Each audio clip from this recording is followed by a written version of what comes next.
The prairie stretched endlessly in every direction, a sea of golden grass beneath a merciless summer sun. Sarah Mitchell lay crumpled beside the broken wagon wheel, her body aching from the fall that had shattered more than just wood and iron.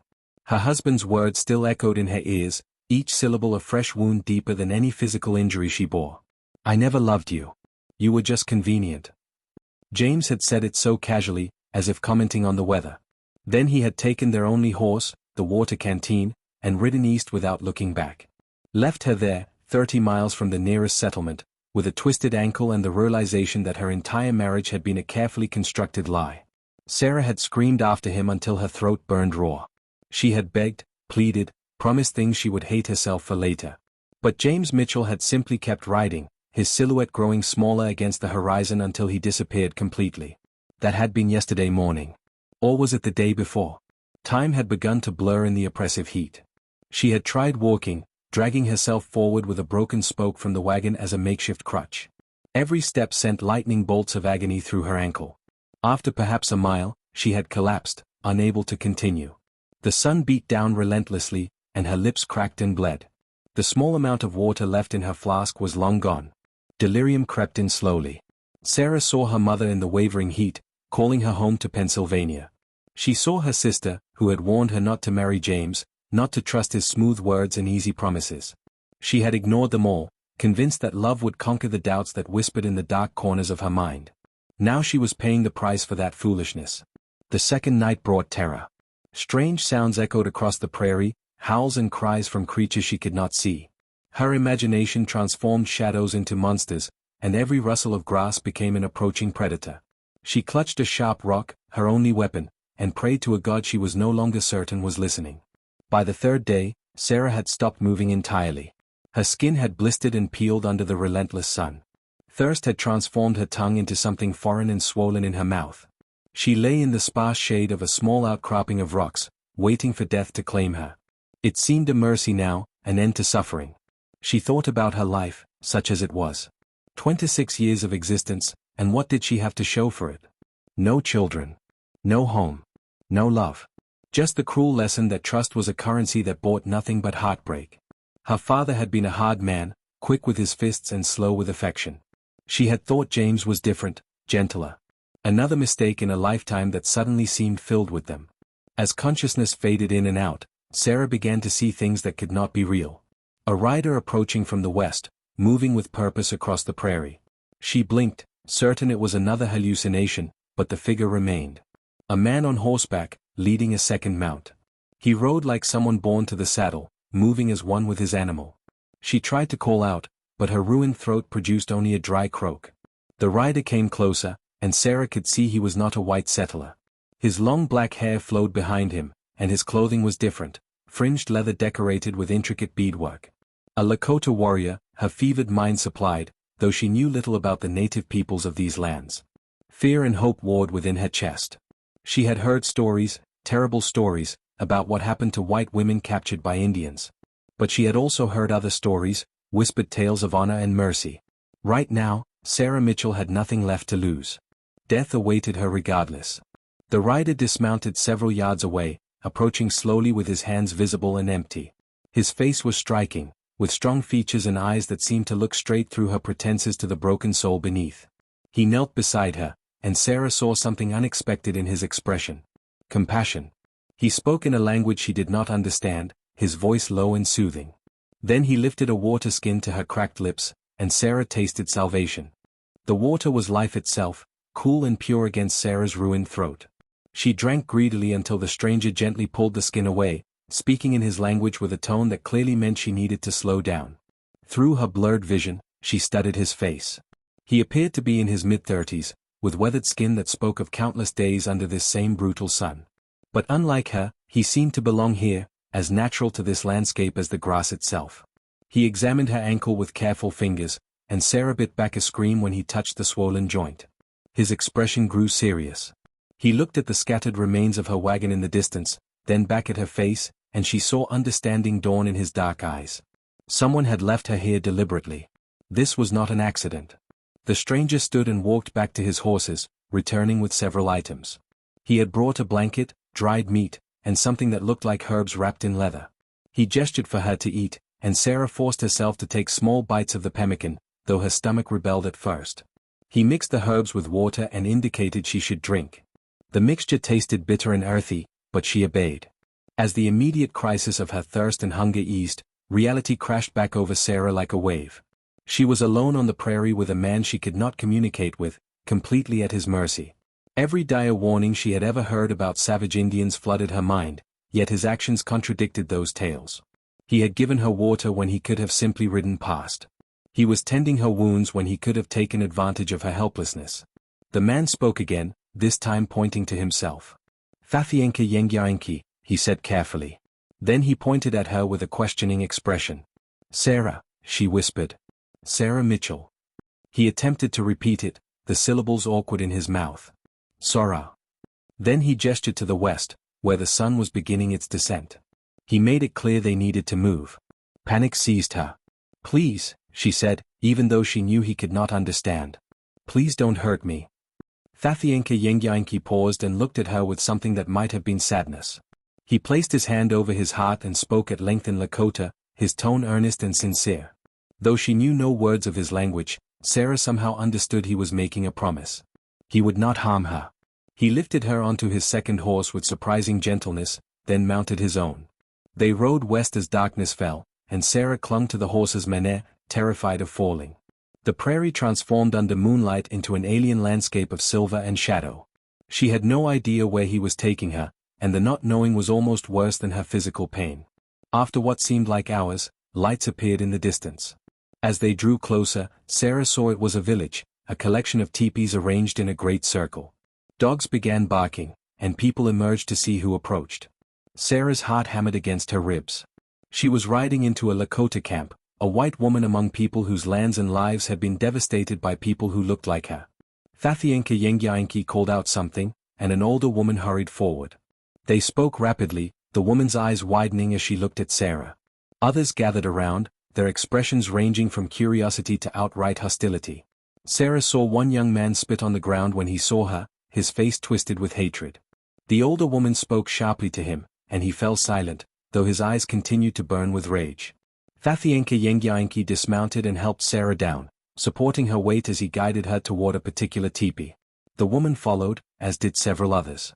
Inside, the teepee was warm and filled with the scent of sage and smoke. Thathienka Yengyaenki eased Sarah onto a bed of furs, and the older woman immediately began examining her ankle. Her touch was professional and efficient, and Sarah realized she must be some kind of healer. The woman spoke to Thathienka Yengyaenki, her tone questioning. He replied at length, gesturing toward the east. Sarah caught her own name in the flow of unfamiliar words. The healer's expression softened slightly, though suspicion still lingered in her eyes. She began preparing something, grinding herbs with practiced motions. Other women entered the teepee, bringing food and water. They stared at Sarah with undisguised curiosity. One younger woman, perhaps 16, touched Sarah's blonde hair tentatively, then pulled back as if burned. An older woman scolded her, but not unkindly. Thathienka Yengyaenki sat across the fire from Sarah, and when their eyes met, he spoke. Though she understood nothing, she listened to the cadence of his voice, trying to glean meaning from tone alone. He seemed to be explaining something, justifying something. Then several older men entered the teepee, and the atmosphere grew tense. These men were clearly leaders, their bearing commanding respect. They looked at Sarah with hard eyes, and the discussion that followed was heated. Voices rose and fell. Arguments were made. Sarah understood she was the subject of fierce debate, her fate being decided in words she could not comprehend. One man seemed particularly opposed to her presence, his gestures angry and emphatic. But Thathienka Yengyaenki held his ground. He spoke with authority, and Sarah suddenly realized this man who had saved her was not just any warrior. The others deferred to him, even when disagreeing. He was their chief. The debate continued until finally, the angry man threw up his hands and stalked out. The others followed more slowly, leaving Sarah alone with the chief and the healer. The older woman applied a poultice to Sarah's ankle, wrapping it firmly with strips of soft leather. Then she offered Sarah a bowl containing a warm, bitter liquid. Sarah drank it obediently, and within minutes, a heavy drowsiness overcame her. As she drifted toward sleep, she saw Thathienka Yengyaenki watching her, his expression unreadable. He had brought her to his people. He had defended her presence. But why? What did he want from her? And what would tomorrow bring? Sarah woke to birdsong and the low murmur of voices outside the teepee. For a disorienting moment, she forgot where she was, expecting to see the familiar walls of the farmhouse she had shared with James. Then memory crashed back, the abandonment, the prairie, the Lakota Chief. She sat up too quickly, and her head spun from whatever had been in the healer's drink. The older woman entered carrying a wooden bowl. Seeing Sarah awake, she smiled slightly and offered the food. It was some kind of stew, rich and nourishing, unlike anything Sarah had tasted before. The woman watched her eat, then began speaking in Lakota, gesturing to herself. Winona, she said clearly, repeating it until Sarah understood. This was her name. Winona, Sarah repeated, and the woman nodded approvingly. She pointed at various objects around the teepee, naming them in Lakota. Sarah tried to repeat the words, stumbling over the unfamiliar sounds. Winona was patient, correcting gently. Thus began Sarah's first lesson in a language she never imagined learning. Over the following days, Sarah began to understand the routine of the village. Women rose early to tend fires, prepare food, and care for children. Men went hunting or sat in council, making decisions for the community. Children played games that seemed universal: tag, hide and seek, contests of skill. The Lakota people were not the savages she had been taught to fear. They laughed and argued, loved and mourned, just like anyone else. But integration was not easy. Many in the village viewed Sarah with suspicion or outright hostility. A young warrior named Thaswenki Witko made his feelings clear, spitting whenever she passed. Through Winona's limited English and extensive gestures, Sarah learned that his family had been killed by white soldiers 2 winters ago. His hatred was personal and absolute. Yet others were kind. A young woman named Zitkala brought Sarah a pair of moccasins to replace her ruined boots. An old man named Heihaka carved her a walking stick when her ankle remained too weak to support her fully. Children overcame their initial fear and began approaching with giggling questions, touching her strange pale skin and yellow hair with fascinated fingers. Thathienka Yengyainki visited daily, though he maintained a careful distance. Winona explained through broken English and sign language that he was indeed the village chief, a man of great influence and responsibility. His decision to save Sarah and bring her to his people had been controversial. Some said he should have left her to die. Others suggested he had brought an enemy into their midst. But the chief had made his choice, and his authority held. Sarah found herself watching him, studying the way he moved through the village. He carried himself with natural authority but without arrogance. He listened more than he spoke in council. Children ran to him freely, and he greeted each one with genuine warmth. He was nothing like James, who had worn his charm like a mask, discarding it when convenient.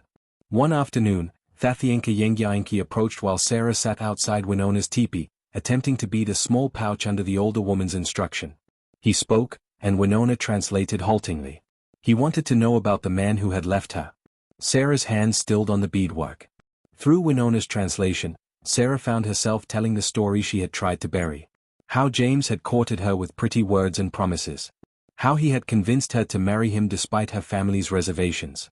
How the love she thought they shared had been entirely one-sided, a fantasy she had constructed from lies and her own desperate loneliness. How he had left her to die without a second glance. Thathienka Yengyainki listened intently, his face growing darker with each translated sentence. When she finished, he spoke at length, his voice passionate. Winona translated. Chief says this man has no honor. Chief says a real man protects his woman, even if love is gone. To leave you for death is the action of a coward and a dog. Chief says you are better without such a man. Taz came then, surprising Sarah with their intensity. She had thought herself cried out, but hearing her pain validated by this man, this stranger who owed her nothing, broke something open inside her. Winona held her while she wept, and Thathienka Yengyainki sat quietly, offering the gift of his presence. As weeks passed, Sarah's ankle healed, and she became more useful in the village. She learned to scrape hides, though her first attempts were laughably poor. She helped gather plants under Winona's guidance, learning which were food, which were medicine, which were sacred.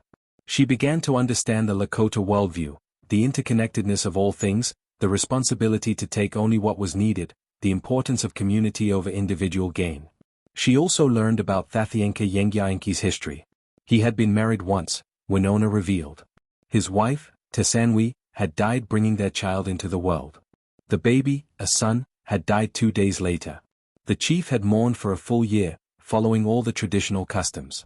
That had been 3 years ago. He had not taken another wife, though many women would have welcomed his attention. Sarah found herself thinking about him in ways that both confused and frightened her. How could she trust her judgment after James? How could she distinguish between genuine connection and her own desperate need for validation? And even if her feelings were real, how could there be any future for a white woman and a Lakota chief? Their worlds were at war, whether either of them wished it or not. One evening, as Sarah helped prepare the evening meal, shouts erupted from the edge of camp. Men grabbed weapons and rushed toward the commotion. Women gathered children, faces tight with fear. Sarah's heart raced. Had soldiers come? Was the camp under attack? Thathienka Yengiainki appeared, his expression grim. He spoke rapidly to Winona, who turned to Sarah with frightened eyes. "White men come," she said in her halting English. "They say they search for stolen woman. Yellow hair, blue eyes." Winona's hand gripped Sarah's arm. "They search for you." 3 men on horseback waited at the edge of the village, their rifles prominently displayed across their saddles. Sarah's blood turned to ice when she recognized the man in the center. James Mitchell sat tall and righteous, playing the role of the concerned husband to perfection. Beside him were 2 men she did not know, hard-faced men with the look of hired guns. Thathienka Yengiainki walked forward to meet them, flanked by his warriors. The tension was thick enough to cut. Sarah watched from beside Winona's teepee, her heart hammering so hard she thought it might break through her ribs. James spoke loudly, his voice carrying across the camp. "I'm looking for my wife, Sarah Mitchell. She was taken from our wagon by savages 3 weeks ago. I've been tracking her ever since." His eyes swept the camp, and Sarah knew the moment he spotted her. His expression shifted, just for a second, into something cold and calculating before the mask of concern slid back into place. Through a translator, one of the hired men who apparently spoke some Lakota, Thathienka Yengiainki responded. His voice was calm but carried an edge of steel. The translator relayed his words. "No woman was taken. A woman was found dying on the prairie, abandoned. We saved her life." James's face reddened with false indignation. "That's a lie. She was kidnapped from our camp." He addressed his words to the growing crowd, performing for maximum effect. "I demand she be returned to me immediately. She's my wife, my legal property under the law." Property. The word made Sarah's stomach turn. She stepped forward before she could think better of it, limping slightly on her still healing ankle. "I'm not going with you, James." His eyes locked onto hers, and for just a moment, the mask slipped completely. She saw the rage there, the humiliation of being denied what he considered his right. But when he spoke, his voice dripped with false sweetness. "Sarah, darling, you're confused. You've been held captive. These savages have probably filled your head with lies. Come here, and I'll take you home." "You left me to die," Sarah said clearly. She was aware of the entire village watching, of Thathienka Yengiainki standing rigid beside her, of Winona gripping her hand. "You took our only horse, our water, and you rode away. You told me you never loved me. You told me I was just convenient." James's jaw tightened. "You're clearly suffering from exposure and trauma. You're not in your right mind." He looked at the translator. "Tell these Indians I'm taking my wife. If they interfere, I'll return with the army." The translator hesitated, caught between 2 dangerous forces. Finally, he spoke in Lakota. Thathienka Yengiainki's response was swift and firm. The translator looked uncomfortable. "The chief says the woman is free to choose. If she wishes to go with you, she may go. If she wishes to stay, she will stay. He says you have no authority here." One of the hired guns moved his hand toward his rifle. Instantly, a dozen Lakota warriors drew arrows, the distinctive sound of bowstrings tightening filling the air. The hired gun froze. James's smile was thin and dangerous. "Sarah, be reasonable. You can't stay with these people. You're white. You're Christian. You belong with your own kind." He paused, then played his final card. "Besides, you're my wife. In the eyes of God and the law, you belong to me." Sarah felt Thathienka Yengiainki tense beside her. She turned to look at him, this man who had saved her life, who had defended her to his people, who had never asked for anything in return. His face was impassive, but his eyes told a different story. He would fight for her if she asked. He would go to war for her right to choose. But what could she choose? If she stayed, she brought danger to these people who had shown her more genuine kindness than her own husband ever had. James would return with soldiers, and blood would be spilled. If she left with James, she would be returning to a life of lies, to a man who had proven he valued her less than a horse. An idea formed, desperate and dangerous. Sarah stepped closer to Thathienka Yengiainki and spoke in careful Lakota, words Winona had taught her over the past weeks. Mithawikyu Yesala. I am his wife. She pointed at James. Esa, Kangta Mithawanikyu. But my heart is yours. The chief's eyes widened slightly. Around them, understanding rippled through the crowd. Sarah had just declared her intention in front of both peoples. She turned back to James, switching to English. I want a divorce. I will not live as your wife any longer. James laughed, the sound sharp and cruel. Divorce? On what grounds? Your word against mine? No court will grant you anything. You'll come home, and you'll remember your place. On the grounds that you abandoned me to die, Sarah said, her voice growing stronger. I have witnesses. This entire village saw the state I was in when the chief found me. No wagon, no horse, no supplies, dying of thirst with a broken ankle. You left me there deliberately. The word of savages means nothing in a white man's court, James sneered. Thathienka Yengiainki spoke then, his voice carrying authority. The translator relayed his words with visible reluctance. The chief says you have a choice, white man. You can leave now and never return. Or the chief will send riders to Fort Laramie to tell the army commander what you have done. He will bring the white woman as witness. The chief says even in white man's law, attempting to murder your wife is a crime. It was a brilliant move, and Sarah saw James realize he was trapped. If he escalated this to the army, they would investigate. Her condition when found would speak volumes. Even if authorities did not care about an abandoned wife, they would care about a man who demonstrated such profound lack of character. James's reputation would be destroyed. But surrendering meant admitting defeat, and James Mitchell did not surrender easily. If I leave, I want compensation, he said coldly. For my wife, my property. I want horses, furs, whatever these Indians value. Thathienka Yengiainki's response came swift and contemptuous through the translator. The chief says he will give you nothing for a woman who was never your property. He says you should thank the Great Spirit that he allows you to leave with your life. The standoff stretched into agonizing seconds. Finally, James wheeled his horse around. Before leaving, he fixed Sarah with a look of pure venom. You'll regret this.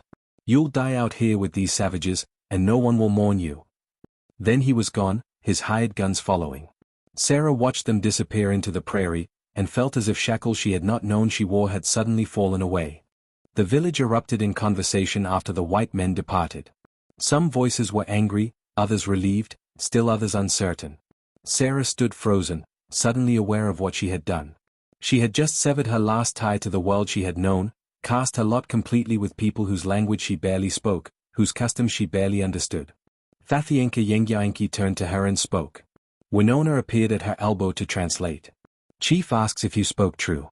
That your heart belongs to him. Sarah met his eyes, those dark eyes that had shown her more genuine care than any pale blue ones ever had. Yes, she said simply. If he will have me. The translation was unnecessary. The chief understood her tone, her expression. He spoke at length, and Winona translated with a small smile. Chief says he has watched you learn our ways. He has seen your kindness to children, your respect for elders, your willingness to work hard even when tasks are strange to you. He says your skin is white but your spirit learns to walk the red road. He says he would be honored to make you his wife, if you will accept the Lakota way of life. I accept, Sarah said, and then repeated it in Lakota. Wawechake. Over the following weeks, Sarah learned what it truly meant to become Lakota. Winona took her education seriously, teaching her not just language and skills but the deeper philosophy that governed the people. Everything was connected, the earth, the sky, the animals, the plants, the people. Nothing existed in isolation. To take without giving back was to break the sacred circle. To harm the land was to harm yourself. The other women gradually accepted her, though some remained distant. Zitkala became a close friend, giggling with Sarah over private jokes and helping her perfect her beadwork. The old man, Heihaka, taught her to identify animal tracks and red weather signs in the clouds. Children who had once stared now climbed into her lap for stories, delighted by her strange accent when she spoke Lakota. Thaswenki Witko, the young warrior who had despised her, approached one evening. Through halting words and gestures, he told her about his family, his mother, father, and 2 little sisters, killed by soldiers who claimed to be bringing peace. He told her about finding their bodies, about the rage that had consumed him since. Then he said something that made tears spring to Sarah's eyes. "You are not them. I see this now." The formal marriage ceremony came on the night of the full moon. Winona had prepared Sarah carefully, dressing her in a beautiful dress of white buckskin decorated with intricate quill work. Her hair was braided with eagle feathers, a sign of honor. The entire village gathered as Sarah and Thathienka Yengiainki stood before the elders. The ceremony was nothing like the church wedding Sarah had endured with James. There were no somber vows spoken before a distant god. Instead, they stood beneath the open sky while the elders spoke of the responsibilities of marriage, to support one another, to raise children in the Lakota way, to contribute to the good of the people. They shared food from the same bowl, symbolizing their commitment to provide for each other. They wrapped themselves in a single blanket, representing their unity. When Thathienka Yengiainki looked at her, Sarah saw something she had never seen in James's eyes. Genuine love, free from pretense or manipulation. He spoke her Lakota name, Winyang Ska, white woman, and it sounded like music. That night, in the chief's teepee, they came together as husband and wife. Unlike her wedding night with James, which had been awkward and perfunctory, this was tender and passionate. Thathienka Yengiainki treated her as precious, worshipping her body with his hands and mouth until she cried out in pleasure she had never imagined possible. Afterwards, wrapped in his arms, Sarah finally understood what it meant to be truly loved. The seasons turned. Sarah learned to tan hides until they were butter soft, to make pemmican that would last through winter, to set up and break down a teepee with practiced efficiency. She learned the healing herbs and helped Winona tend the sick. When the buffalo came, she rode alongside the other women, her heart soaring with the thunder of hooves. She became pregnant in the spring. The entire village celebrated, for the chief's child was the village's child, a promise of continuation. Winona fussed over her constantly, making sure she ate well and rested enough. Thathienka Yengiainki touched her growing belly with wonder and spoke to their child in soft Lakota, telling stories of brave ancestors and promising to teach them the ways of the people. Sarah thought occasionally of her old life, of Pennsylvania and farmhouses and Sunday church services. But it felt like remembering someone else's story. That Sarah Mitchell had died on the prairie. Winyang Ska had been born in her place. When her time came, the birth was long and difficult. Sarah labored through a day and a night, gripping Winona's hand until the older woman's fingers were white. She thought of Tesanwi, the chief's first wife, who had died bringing his child into the world. Fear gripped her heart. But Winona was experienced, and when complications arose, she knew exactly what to do. At dawn, Sarah brought forth a son, perfectly formed and howling with impressive lungs. Thathienka Yengiainki wept openly when he held his child, and Sarah understood the depth of healing this represented. He had lost a wife and son. Now he had both again, given a second chance at the family that had been torn from him. They named the boy Thathienka Wosake, Strong Bull. He grew quickly, with his father's dark eyes and his mother's smile. The village doted on him, passing him from lap to lap, singing him songs, telling him stories. Sarah had never imagined she could be this happy, this complete. Years passed in the rhythm of seasons.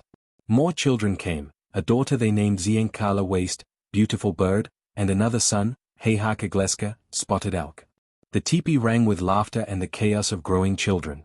Sarah's hands grew calloused from work, her skin tanned by sun and wind, her hair streaked with silver as time moved forward.